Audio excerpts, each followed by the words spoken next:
إن شاء الله هنستمع الآن إلى كلمة المهندس طه مدبولي رئيس فرع إمبابة للعشيرة المحمدية.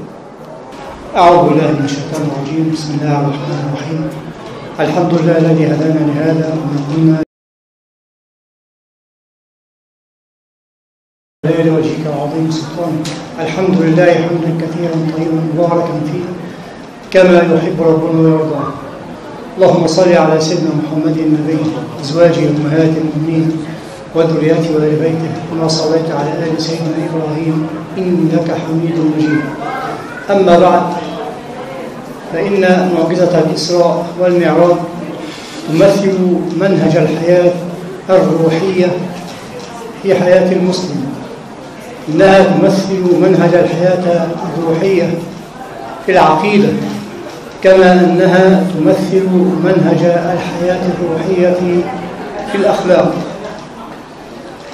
كل ذلك للمتأمل فيما رآه رسول الله صلى الله عليه وعلى آله وسلم في هذه الرحلة المباركة. فأول ما رأى صلى الله عليه وسلم أو مما رآه صلى الله عليه وسلم أنه مر بقوم يزرعون ويحصدون في نفس اليوم، فقال: من هؤلاء يا جبريل؟ قال: هؤلاء المجاهدون في سبيل الله تضاعف لهم الحسنة إلى 10 أمثالها إلى 700 ضعف إلى أضعاف كثيرة. والجهاد في سبيل الله له صور متعددة، منها الجهاد في ميادين القتال لتكون كلمة الله هي العليا وكلمة الكافرين هي السفلى، وهو أعلى أنواع الجهاد بلا شك. وهناك جهاد للنفس، وهو الجهاد الأكبر أيضا، الذي أشار إليه رسول الله صلى الله عليه وسلم في الحديث: وجعل من الجهاد الأصغر إلى الجهاد الأكبر. جهاد النفس الأمارة بالسوء حتى تتزكى، قد أفلح من زكاها وقد خاب من دساها. وهناك جهاد الأسرة لتقف عند حدود الله عز وجل: يا أيها الذين آمنوا قوا أنفسكم وأهليكم نارا وقودها الناس والحجارة عليها ملائكة غلاظ شداد لا يعصون الله ما أمرهم ويفعلون ما يؤمرون. وهناك جهاد المجتمع بالأمر بالمعروف والنهي عن المنكر: كنتم خير أمة أخرجت للناس تأمرون بالمعروف وتنهون عن المنكر وتؤمنون بالله. والجهاد بصوره المتعددة يصل بالنفس إلى الالتزام بأوامر الله عز وجل، وذلك فيما رآه رسول الله صلى الله عليه وسلم أنه رأى قوما ترضخ رؤوسهم بالحجارة، كلما رضخت أي تفتت عادت والتأمت ثم عادت فترضخ فتفتت، وهكذا لا يفطر عنهم العذاب. فقال: من هؤلاء يا جبريل؟ قال: هؤلاء الذين تتثاقل رؤوسهم عن الصلاة المكتوبة. الصلاة عماد الدين، من أقامها فقد أقام الدين، ومن تركها فقد هدم الدين. إن الصلاة كانت على المؤمنين كتابا موقوتا. والصلاة هي الفريضة التي شرعت في هذه الليلة المباركة من فوق 7 سماوات، شرعت بالمباشرة بالوحي المباشر بين الله عز وجل وبين رسوله صلى الله عليه وسلم. وهذا دليل على أهميتها ودليل على أنها هي العمود الفقري في هذا الدين. الصلاة أيها المسلمون لا تغيروها لأي شغل شاغل. إن الصلاة كانت على المؤمنين كتابا موقوتا. فإذا جاهد الإنسان نفسه التزم بما أمر الله تبارك وتعالى، وأول ما يلزم الإنسان الصلاة، فهي الصلة بينه وبين الله عز وجل، وهي معراج المؤمن للوصول إلى الله عز وجل. حينما جاء أحد أصحاب رسول الله صلى الله عليه وسلم يسأل رسول الله صلى الله عليه وسلم شيئا، قال له صلى الله عليه وسلم: فقال: أسألك الفردوس الأعلى، أو أسألك أن أكون معك في الفردوس الأعلى. فقال له صلى الله عليه وسلم: أعني على نفسك بكثرة السجود.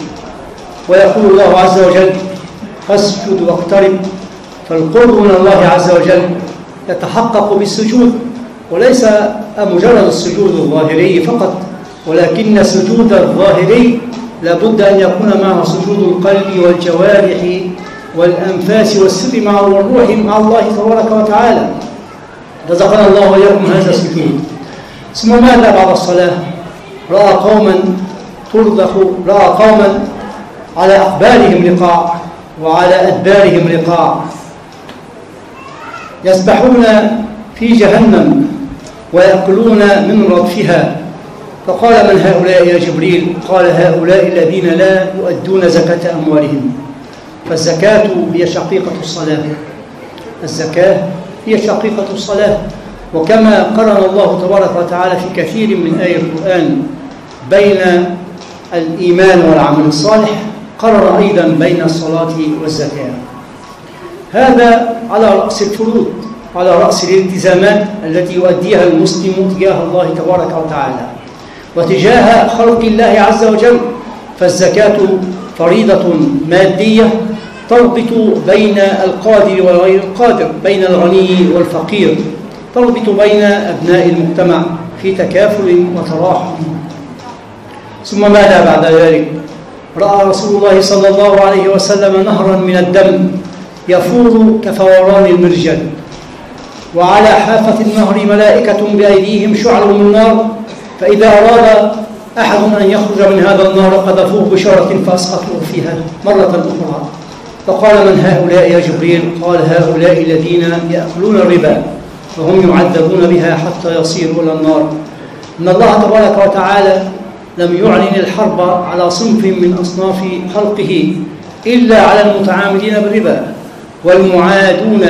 والمعادين لأولياء الله الصالحين. يقول تعالى يا أيها الذين آمنوا اتقوا الله وذروا ما بقي من الربا إن كنتم مؤمنين فإن لم تفعلوا فأذنوا بحرب من الله ورسوله لا تظلمون وإن تبتم فلكم رؤوس أموالكم لا تظلمون ولا تظلمون. ويقول أيضا رسول الله صلى الله عليه وسلم فيما يرويه عن ربه في الحديث القدسي فيما رواه الإمام البخاري من عادى لي وليا فقد آذنته بالحرب. فالله تبارك وتعالى لم يعلن الحرب إلا على آكلين الربا، ولم يعلن الحرب إلا على المعادين لأولياء الله الصالحين رضي الله عنهم جميعا وأرضاهم. هذا من باب الالتزام بما نهى الله تبارك وتعالى عنه. ورأى رسول الله صلى الله عليه وسلم رأي كثيرة تدور في هذا الفلك، إما الالتزام بفروض الله عز وجل كالصلاة والزكاة وغيرها، وإما بالانتهاء عما نهى الله عنه من كبائر الذنوب كأكل الربا والزنا والغيبة والنميمة. ثم رأى في نهاية الرحلة سمع صوتا جميلا وشم رائحة طيبة، فقال ما هذا يا جبريل؟ قال هذا صوت الجنة، هذا هو الجزاء بعد أن يجاهد الإنسان نفسه ثم يلزم ما فرض الله عليه وينتهي بما نهاه الله عنه يكون الجزاء. هذا صوت جهنم، صوت الجنة تقول ربي آتني بما وعدتني لقد قصر حريري واستبرقي ومائي وعسلي وخمري فأتني بما وعدتني به. فيقول الله لها لك كل مسلم ومسلمة ولك كل مؤمن ومؤمنة، فتقول قد رضيت. ثم يسمع رسول الله صلى الله عليه وسلم صوتا منكرا ويشم رائحة خبيثة فيقول ما هذا يا جبريل؟ فيقول هذا صوت جهنم والعياذ بالله تعالى.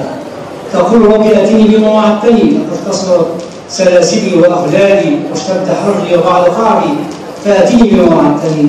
فيقول لها لك كل مشرك ومشركة ولك كل كافر وكل كافرة وكل جبار لا يؤمن بيوم الحساب فتقول قد رضيت.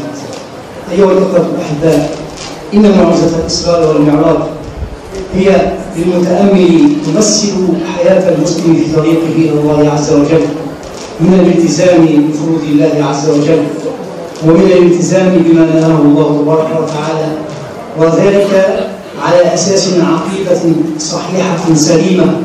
وموقف العقيدة في هذه الرحلة أيضا كان واضحا حينما مر رسول الله صلى الله عليه وسلم في أثناء مسراه على قبر فشم منه رائحة طيبة، فقال: ما هذا يا جبريل؟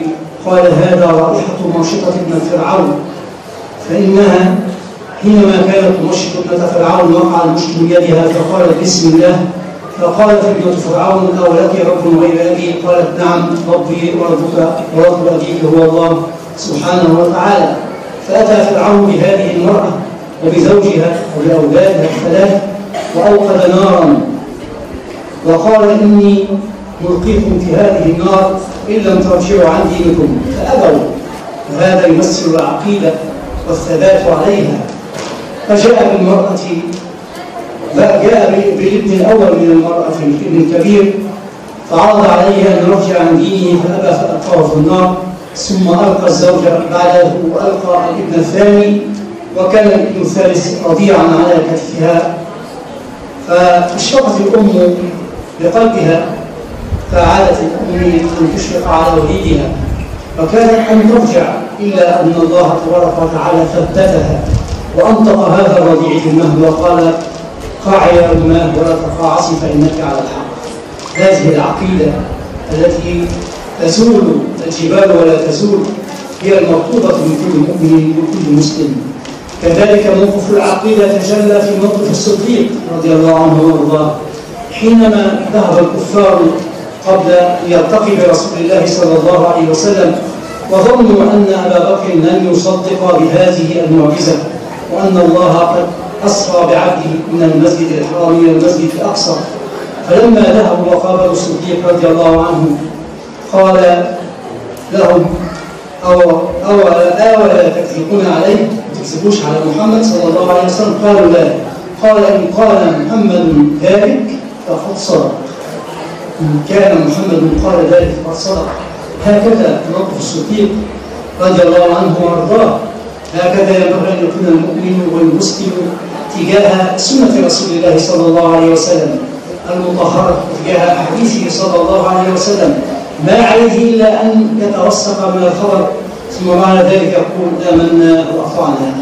أيها الإخوة الأحباء، إن معجزة الإسراء والمعراج تمثل إشارة بسيطة لمقام رسول الله صلى الله عليه وسلم قال فيها العارف بالله رضي الله عنه وعنهم أجمعين: صلوا على من شأنه لا يدرك، صلوا على من شأنه لا يدرك. موسى وعيسى والخليل تبركوا بلقائه وعنوا له تسليما، صلوا عليه وسلموا تسليما. صلوا على من صلى خلفه الرسل، شرف على تمكين عزته يدل. إذا فقل هو سيد لهم ودل، لا تغش توبيخا ولا تغشيما. صلوا عليه وسلموا تسليما. صلوا على من قد سرى نحو السماء وعاد وما برحنا وما بالروح والجسم المطهر قد سما. فافهم معلما أبى تعليما، صلوا عليه وسلموا تسليما. صلوا على من قد رأى الرحمن بالقلب بل بالعين منه عيانا، من قاب أو أدنى قريبا كان، فخذ الفوائد واحضر التجسيما.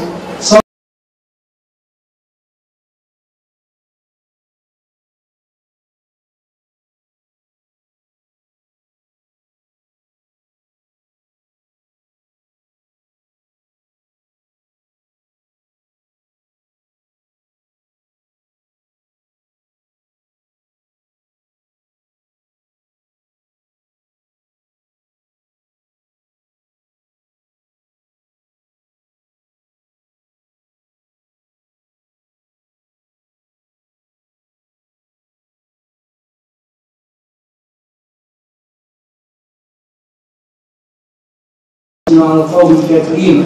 رضي الله عن شيخنا الزكي إبراهيم وجعله في آل عليين مع النبيين والصديقين والصالحين واستشهاد الشهداء والصالحين وحسن أولئك رفيقا. ورضي الله عن شيخنا عصام الدين وجعله خير خلف خير سلف وكل عام وأنتم بخير.